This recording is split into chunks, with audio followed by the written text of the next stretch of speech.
Hi, welcome back to the Midnight Story, where I, Kiera Sherrill, will be reading you a bedtime story. Tonight is going to be a continuation of James Patterson's Sundays at Tiffany's. Okay, I believe I left off end of chapter 3, beginning of chapter 4. We made it to episode 3, guys. And by guys, I mean my 2 viewers. Love you. Okay, so I'm gonna go get right into it. And as always, get comfortable, settle down, turn that light off. If you're wondering why I don't have my glasses on in this episode, or if my hair is different, you're caught. You're supposed to be laying down and going to bed. Okay. Poor Jane. Poor little girl. The next morning, Michael waited outside Jane's fancy Park Avenue building, as he always did. It was a good thing he was invisible. His wrinkled corduroys... I have trouble saying that word. His wrinkled corduroys, faded yellow golf shirt, and docksiders wouldn't cut it in this pricey neighborhood. He was thinking about something pretty amazing that Jane had said when she was only 4 years old. Vivian had been heading off to Europe for a month. He'd been concerned about how Jane would cope, but Jane had shrugged it off and said, "Love means you can never be apart." Michael knew he would never forget that, out of a 4-year-old's mouth and brain no less. But that was Jane, wasn't it? She was an incredible girl. So what was he going to do with himself on this lovely day while Jane was locked away in school? Maybe a big breakfast over at the Olympia Diner? Pancakes, sausage, eggs, keep the buttered rye toast coming. He might even get together with a couple of other imaginary friends who worked in the neighborhood. What exactly were the duties of an imaginary friend? Pretty much just to make it easier for the child to fit into the world without feeling too alone or scared. Hours? Whatever it took. Benefits? The incredibly pure love between a kid and an imaginary friend. It didn't get better than that. Where did he fit in the great cosmic plan? Well, no one had ever told him. I actually had an imaginary friend when I was younger. I don't remember him, obviously, but my mom told me. And it was also in him. I don't know if that's like a common thing. Anyway, back to the story, sorry.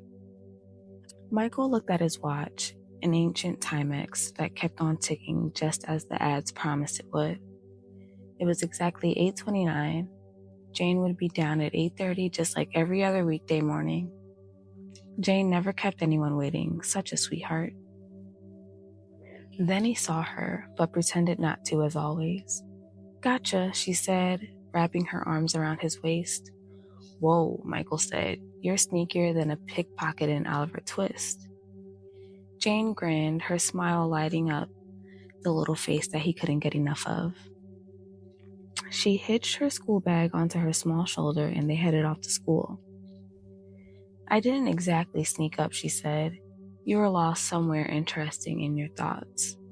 Jane had a cute way of talking out of the side of her mouth when she was with him, so people didn't think she was loony. Sometimes he let people see him and sometimes he didn't. She could never be sure which or why. "Life is a mystery," he would say.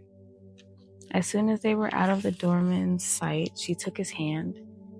Michael loved that more than he could ever say. It made him feel like he didn't know. Like a dad. "What did Raoul pack for your lunch?" he asked. "Wait, let me guess. Squirrel on whole wheat, wilted iceberg lettuce, hold the 3-day-old mayo?" Jane tugged on his hand. "You're goofy," she said. "Nah, I'm sneezy. More like dopey," Jane laughed. A couple of minutes later, too soon, they were at the tall, imposing school gates, only a block and a half from Jane's apartment building. I'm so sorry if that's making a lot of noise. These books are falling over. I don't know why. Okay. A couple of minutes later, too soon, they were at the tall, imposing school gates, only a block and a half from Jane's apartment building. The entrance was a sea of little girls in navy jumpers over simple white blouses. They all wore either Mary Jane's or saddle shoes, socks turned down just so. Tomorrow's a special day, Jane said, looking down at her shoes so her classmates wouldn't see her talking to an imaginary friend. I might just get my puppy. I don't even care what kind anymore. Maybe he'll be at my party. First, we have to see the problem with Kansas, though. And you're invited, of course. The school bell sounded. Great. I can't wait to see Kansas. You go in now, and I'll be back at 3 to pick you up, as per usual. Okay, she said. We can talk about what we're going to wear tomorrow night. Yeah, you can help pick out some fancy clothes for me so I don't embarrass you. Jane's eyes met his squarely. For a split second, he had an idea of exactly what she would look like as a grown-up. The serious face, her warm smile, those intelligent eyes that reached right into his soul. You can never embarrass me, Michael. She let go of his hand and then ran toward the school building. Michael didn't blink until he saw her head of blonde curls slip behind the door. He waited. Jane peeked out again as she always did. She waved, smiled, and then disappeared for good. Suddenly, Michael needed to blink. Several times, actually. He felt as if a giant had stepped on his chest. His heart actually hurt. How was he going to tell Jane that he had to leave her tomorrow? That was another duty of an imaginary friend, and possibly the worst. Now, as you can imagine, just by what was just read in this chapter, it seems to be getting a little bit inappropriate. And this book probably would have been canceled had it come out in 2020 anything. But chapter 5. I will never forget that day, in the same way that someone who survived the Titanic can't just put it out of her pretty little head. People always remember the worst day of their lives. It becomes part of them forever. So I remember my 9th birthday with piercing clarity. That day after school, Michael and I got ready. Then we went to the theater and sat in our VIP seats for the opening of The Problem with Kansas. I hadn't seen Vivian all day, so she hadn't had a chance to wish me a happy birthday yet. But Michael had met me at school with flowers. I remember how grown up that made me feel. Those apricot roses were the most beautiful things I'd ever seen. I hardly remember the play, but I know that the audience laughed and cried and gasped in all the right places. Michael and I held hands, and I had a fluttering excitement in my chest. Everything good was about to happen. It was my turn.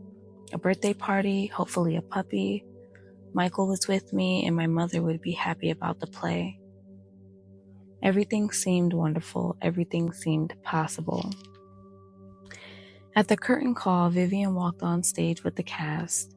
She pretended to be shy and shocked that everyone liked her new show so much. She bowed, and the audience stood and clapped. I stood up too and clapped the hardest, and I loved her so much I could hardly bear it. Someday she would love me back just as much. I was sure of it. Then it was time for my birthday party at our apartment, finally. The first people to arrive were the dancers from my mother's play. I could have predicted that. Dancers don't make that much money, and they were probably starving after dancing so much. In the front hallway with the black and white marble floor, a group of them were taking off their coats, revealing stick figure bodies. Even at 9 years old, I knew I'd never look like that. You must be Vivian's daughter. one of them said. Jill, right? Jane, I said, but smiled to show I wasn't a total brat. I didn't know Vivian had a kid, one of the other stick figures said. Hello, Jane, you're cute as a button. A flock of gazelles. They moved into the huge living room, leaving me to wonder if I'd ever seen a button that qualified as cute. Holy Stephen Sodheim, one dancer said. I knew Vivian was rich, but this place is bigger than the Broadhurst Theater. By the time I turned around again, it seemed as though there were 100 people in the room. I searched for Michael and finally saw him standing near the piano player. The room was as noisy as a theater during intermission. You could barely hear the piano over the chatter. Near the door to the library, I saw that Vivian had arrived, and she was talking to a tall, silver-haired man wearing a tuxedo jacket and blue jeans. I'd seen him at a couple of rehearsals for Kansas and knew he was some kind of writer. They were standing very close to each other, and I got a sinking feeling that he was auditioning for the role of Vivian's fourth husband. Ugh. The little old lady who played the grandmother in The Problem with Kansas hooked me with the handle of her cane. You look like a nice girl, she said. Thank you, I try to be, I told her. Can I help you with something? I was wondering if you could go to that wet bar over there and get me a Jack Daniels and water, she said. Sure, straight up or on the rocks? My goodness, you are a sophisticated one. Could you possibly be a midget? I laughed and glanced at Michael. He was whispering something to the piano player. What was he up to? As I began to walk toward one of the bars, I heard a loud voice. May I have your attention, please? It was the piano player, and the crowd quieted down immediately. I've been told, and I'm not sure by whom, that this is a very special day for someone. She's 9 years old today, Vivian's daughter. Vivian's daughter, that's who I was. I smiled, feeling happy and self-conscious at the same time. Everyone's eyes turned toward me. The leading man from the show picked me up and stood me on a chair, and suddenly I was taller than everyone in the room. I looked for my mother, hoping she was smiling proudly, but I didn't see her anywhere. The writer was gone too. Then the music began and everyone sang happy birthday. There's nothing like having a professional Broadway chorus sing you happy birthday. I think it was the most beautiful happy birthday I've ever heard. A shiver went right through me, and it probably would have been the happiest moment of my life if my mother had been there to share it with me. When it was over, the very nice actor put me down. Everyone applauded, and the party went back to being an opening night party. The birthday part was over. Then I heard a familiar voice call my name. Jane, I think I know this big, beautiful girl. I whirled to see my father, Kenneth. He seemed awfully tall and straight for someone who was supposed to be spineless. Daddy, I shouted and ran into his arms.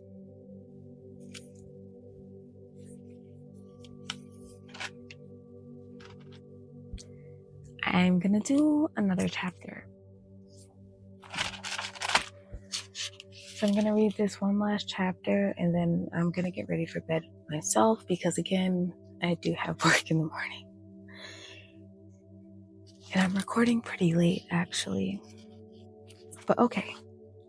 Chapter 6. God, did I love being hugged, especially by my dad. He wrapped his arms around me and I could smell cold air and a faint tinge of his aftershave. I breathed in deeply, so happy and relieved he had come. You didn't think I'd forget your 9th birthday, my father asked. He pulled away from me and tugged on my hand. Okay, quick, out into the front hall. If your mother finds out that I've crashed her party, she'll flip.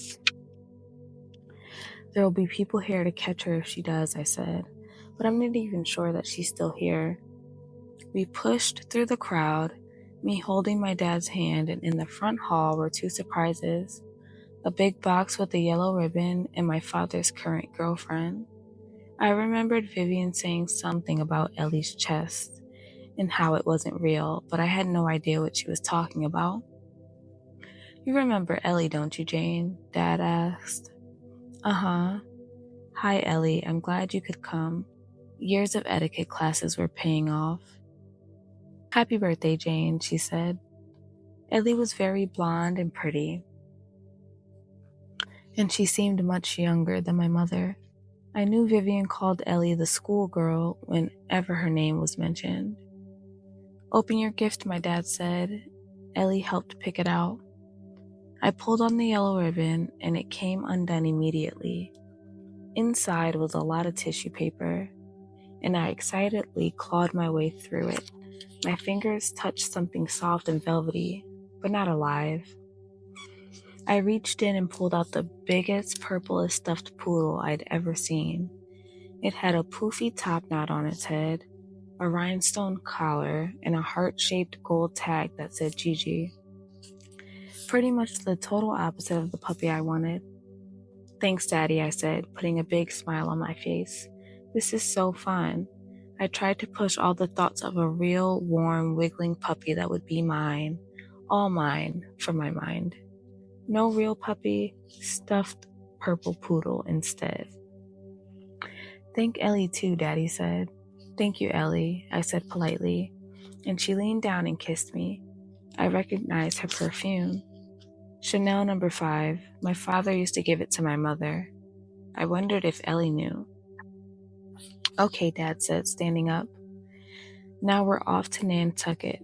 I felt my heart jump. We are? I almost screamed. Ellie and my father looked at each other awkwardly. No, honey, said my dad. I meant that Ellie and I are off to Nantucket. Your mother would kill me if I took you away from your birthday party.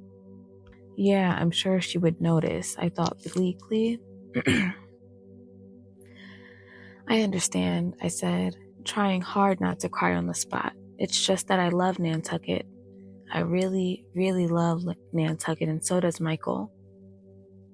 We'll go there again, Jane, I promise, my father said, and your friend Michael can come too. I'm sure he meant it because my father never said anything he didn't mean. But it made me sad to see him help Ellie on with her coat. You going to be okay? Are you going to be okay? Ellie asked. Actually, I liked her. She was always very kind to me. I hoped my father would marry her soon. He needed hugs too.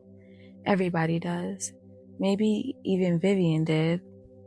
Of course, it's my birthday. Who's not okay on their birthday? We hugged one another, we kissed one another, and we said goodbye. And then my father and Ellie got into the elevator and were gone into the night on their merry way to Nantucket. The opening night party was in full swing. It was as if no one had even sung happy birthday just a few minutes ago. There was no point in me staying. I wove through the crowd of grown-ups and finally ran down the long, thickly carpeted, silent corridor that led to my bedroom. I slammed the door behind me and flung myself on my bed, burying my face in my pillow. Here, with no one to see me, I started to weep like the world's biggest crybaby. And then the door opened. It was Michael. Thank goodness it was Michael. He came to save me.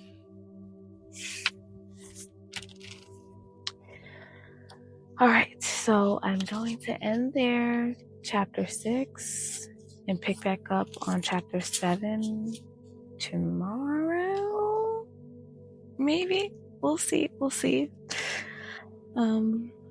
So again, hopefully this has helped you wind down. If you just needed some background noise or actually helped you go to sleep. And I don't want to keep repeating that either and sounding like a robot. But I really do hope this is helpful for someone, even if it's just one person that's struggling with either staying or falling asleep. But that is all for tonight, guys. Thank you so much for listening. And drop some suggestions of books I'll be willing to read them, so just let me know, okay? Good night.